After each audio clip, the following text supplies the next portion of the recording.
Welcome back to Talk Tickers, the show where we really dig deep into earnings calls. That's right. So you don't have to. Yeah. Today, we are diving deep into the world of telecom with Ericsson's Q4 2024 earnings. Right. You want the highlights? Yeah. They reported their first revenue growth in 8 quarters, signaling a potential turnaround for the company. Yeah, that's huge. But we're not stopping there. Okay. We are going beyond the headlines to understand what's driving this growth and what it means for the future of not only Ericsson, but the telecom industry as a whole.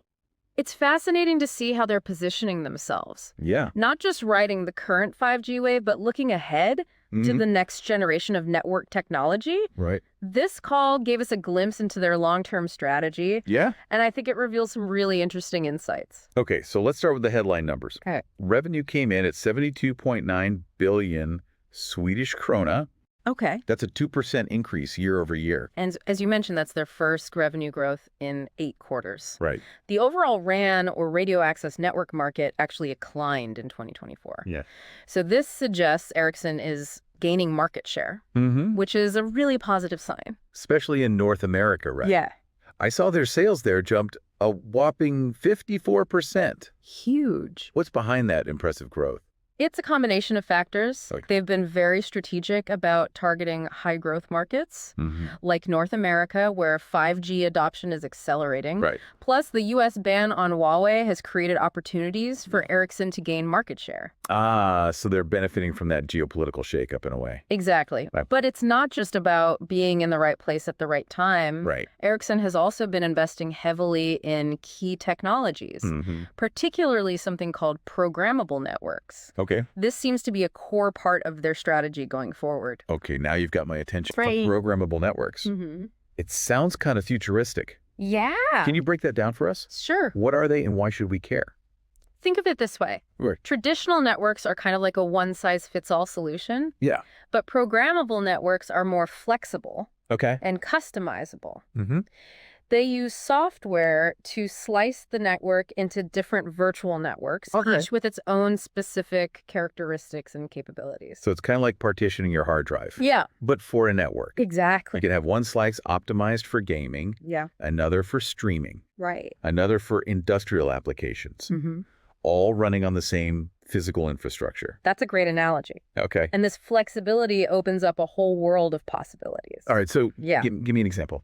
For example, a telecom operator could offer a slice of the network with guaranteed super-fast speeds to a hospital for remote surgery. Wow. While simultaneously providing a different slice with high bandwidth to a stadium for streaming a live concert. Gotcha. It's all about tailoring the network to specific needs and applications. This all sounds amazing. Yeah. But is it just hype? Or is Ericsson actually making this a reality? I think they're definitely making it a reality. Okay. Remember those big deals they signed with AT&T in the U.S.? I do. And Orange in Europe? Yeah. Those are examples of programmable networks in action. Oh, yeah. In fact, the Orange deal is the first open programmable network in Europe. Wow. Showcasing Ericsson's leadership in this emerging technology. Okay, so they're not just talking the talk. Yeah. They're walking the walk. That's right. That's impressive. Yeah. But you know what's even more impressive? What's that? They're already looking beyond 5G to what's next. Right. At home, Ericsson's CEO was very clear during the call that they're not just focusing on 5G rollout. Right. They're already investing in 5G advanced and even talking about 6G. Wow. Hold on, 6G. Yeah. Isn't that getting a little ahead of ourselves? It might seem like it. We haven't even finished rolling out 5G everywhere yet. Right. But Ekholm's point was that 6G isn't some sudden shift. Yeah. It's an evolution. Gotcha. The investments they're making in 5G today, particularly in programmable networks, are actually laying the groundwork for that 6G future. So they're playing the long game. Exactly. Thinking strategically about how to stay ahead of the curve. They're not just reacting to the market. They're trying to shape it. No, that's what I call vision. Yeah. Okay, so they're killing it in North America. Leading the charge in programmable networks. Already thinking about 6G. Right. But they're not operating in a vacuum, right? Right. What about those global tensions we keep hearing about? Sure. How is the ongoing trade war impacting them?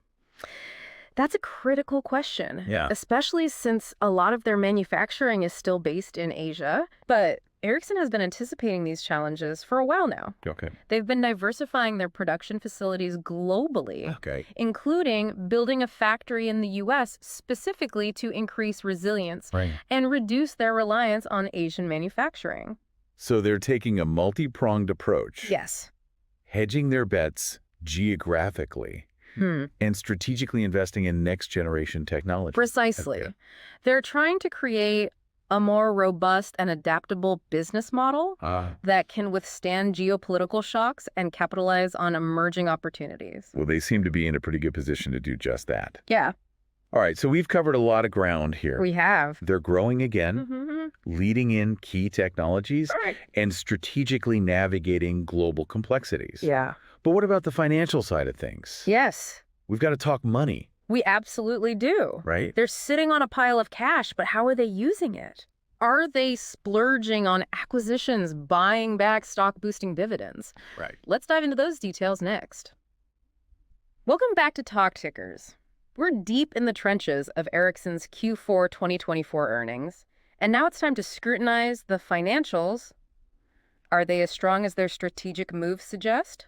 Let's find out. All right, time to put on our analyst hats. Yeah. And get down to the nitty-gritty. Okay. What are the key numbers we need to focus on? Profitability is always a good place to start. Okay. Ericsson delivered an adjusted EBITDA margin of 14.1% for Q4. Right. A significant jump from the previous year. So they're making money, which is always a good sign. Yes. But what about the bigger picture? Sure. What did their profitability look like for the full year? For the full year 2024, their adjusted EBITDA margin was 11%. Okay. That's almost 3 percentage points higher than 2023. So definitely trending in the right direction. That's solid improvement. Yeah. What's driving this margin expansion? Is it just their focus on high growth markets? Or is there more to the story? It's multifaceted. Okay. Yes, their strategic focus on profitable markets like North America is playing a role, but they've also been laser focused on operational efficiency. Right. They've implemented cost reduction initiatives, streamlined their supply chain, and that's reflected in their improved gross margins.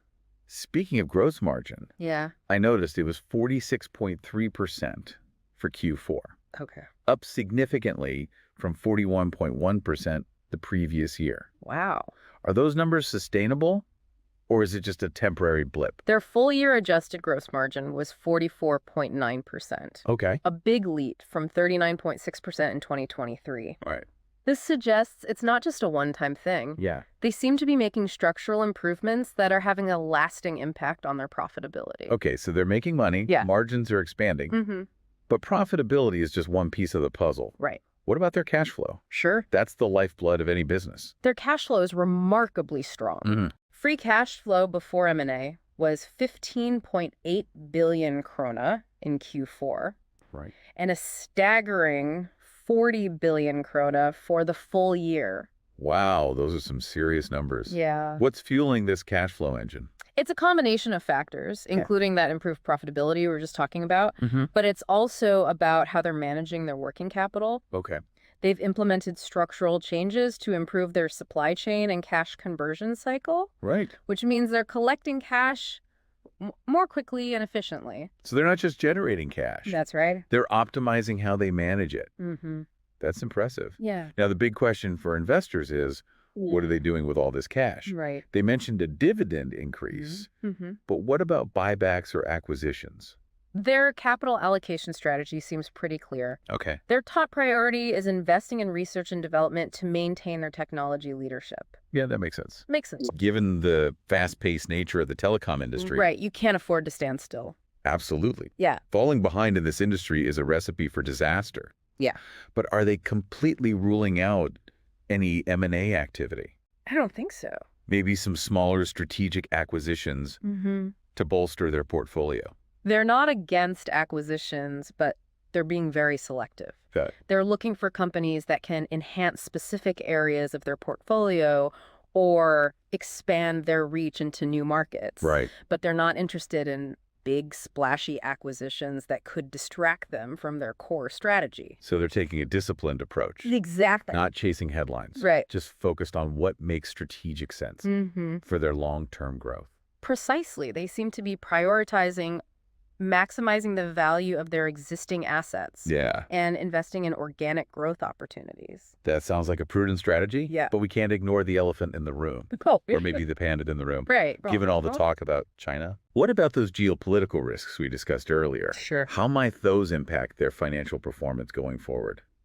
That's the million-dollar question. Right. Potential tariffs and escalating trade tensions between the U.S. and China remain a concern, while Ericsson has taken steps to diversify their production. Right. A significant escalation of this trade war could still impact their costs and profitability. So it's a balancing act. It is. They're trying to mitigate those risks. Yeah.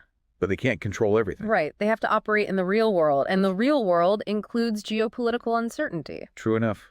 Now, beyond geopolitics, what about the competitive landscape? Yeah. They're doing well, but how do they stack up against their rivals? Sure. Who are the key players they're battling for market share? The telecom equipment market is incredibly competitive, with major players like Nokia and Huawei vying for dominance. Right. However, Ericsson's leadership in programmable networks, 5G advanced, and their growing patent portfolio give them a strong competitive edge. So it's a tough battle. It is. But they're armed and ready for the fight. Exactly. They're not just sitting back and waiting for things to happen. They're actively shaping the future of the industry. Okay, so we've dissected their financials. Yeah. They're profitable, generating strong cash flow, Right. and taking a strategic approach to capital allocation. They're also navigating a complex geopolitical landscape. Yes. And a fiercely competitive market. That's right. But what does it all mean? Well, what are the key takeaways we should be focusing on? I think the biggest takeaway is that despite the uncertainties and challenges, Ericsson appears to be financially well-positioned for the future. Yep. They're demonstrating strong financial discipline, a clear vision for growth, and a commitment to innovation. So they're not just surviving. Right. They're thriving. They're thriving. That's reassuring to hear. But before we jump into the final part of our deep dives, Sure, where we explore some of the broader trends and potential inflection points, okay, I'd like to get your perspective. All right. What stood out to you the most from our financial analysis? Honestly, it's their cash flow strength that really impressed me. Okay. A 16% cash flow margin is outstanding. Yeah. And it gives them incredible flexibility to invest, return capital to shareholders, and weather any storms that might come their way. Yeah. What about you? What surprised you the most? I was struck by their disciplined approach to M&A. Yeah. They're not getting caught up in the hype of big, flashy deals. Right. They're focused on making smart strategic acquisitions that align with their long-term vision. Right. That's a sign of strong management and a commitment to creating shareholder value. I agree. It's a refreshing change from the growth at all costs mentality that we see in some other tech companies. Yeah. Now, in the final part of our Ericsson deep dive, we'll move beyond the numbers and analyze some of the key trends and potential inflection points that this earnings call has revealed. Right. We'll explore the implications of their strategic moves, assess their long-term growth prospects, and consider what it all means for investors and the broader telecom industry. Sounds good. Don't miss it. Welcome back to Talk Tickers, listeners.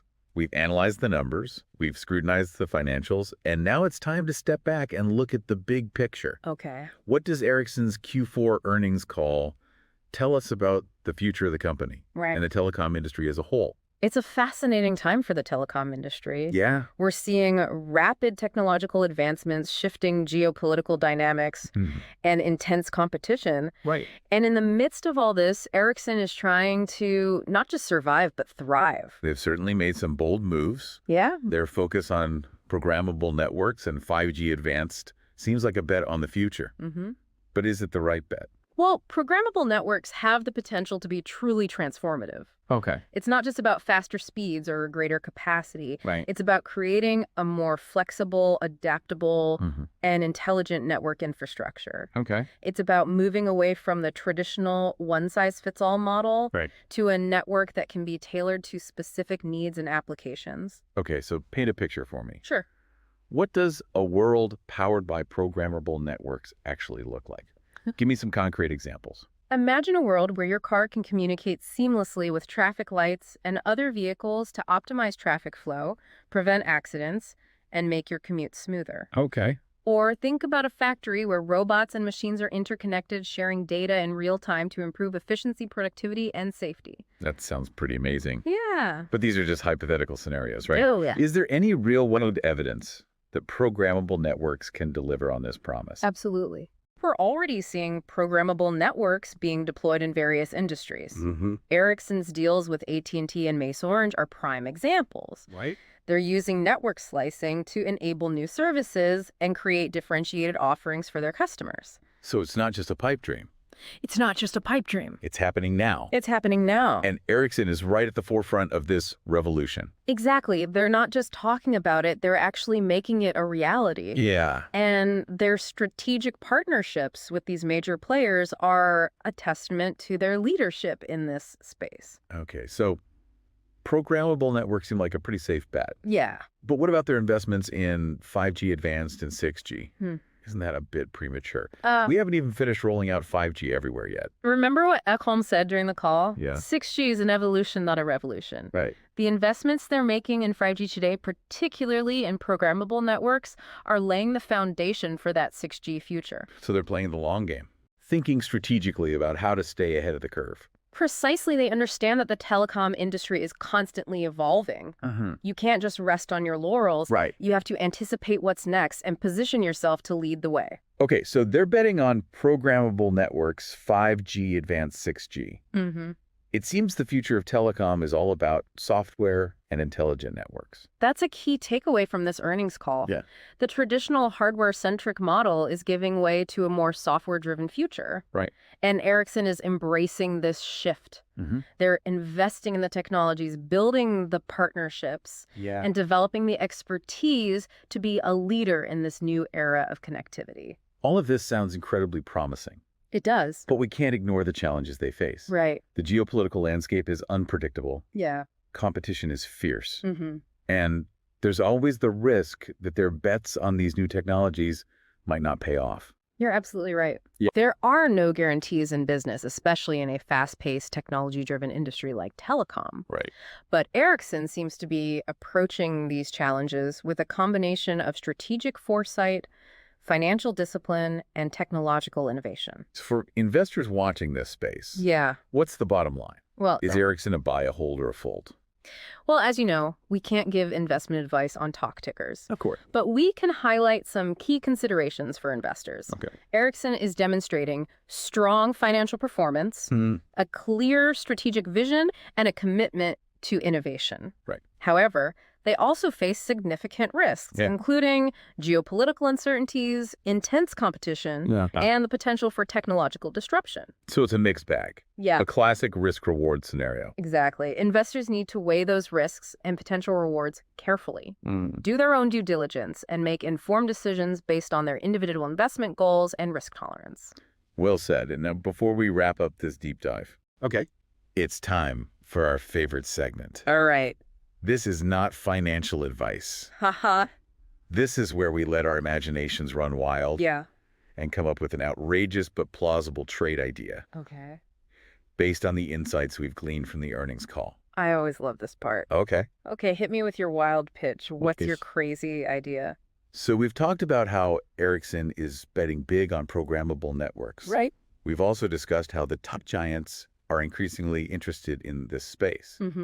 So here's my thought. All right.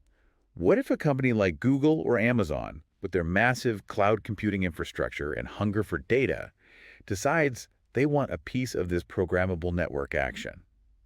I see where you're going with this. Could we see a future where Ericsson becomes an acquisition target for a tech giant looking to dominate the next generation of connectivity? Imagine the synergies. Yeah. The potential for growth. Right. The disruption it would create in the industry. That's a fascinating idea. Yeah. It's definitely speculative, but it highlights the strategic value of Ericsson's technology and its potential to disrupt traditional tech boundaries. Exactly. It's something to keep an eye on as these partnerships and the race for 5G and 6G dominance heats up. Sure. You never know what might unfold. All right, everyone, that wraps up our deep dive into Ericsson's Q4 2024 earnings call. Well said. They're not just riding the wave, they're trying to shape the future of the telecom industry. It's a company to watch, not just for their technology, but for their vision of a more connected, intelligent, and software-driven world. Absolutely. As always, thanks for tuning in to Talk Tickers. Yes. We'll be back next week with another deep dive into the world of earnings calls. Looking forward to it. Until then, stay informed and keep those tickers moving.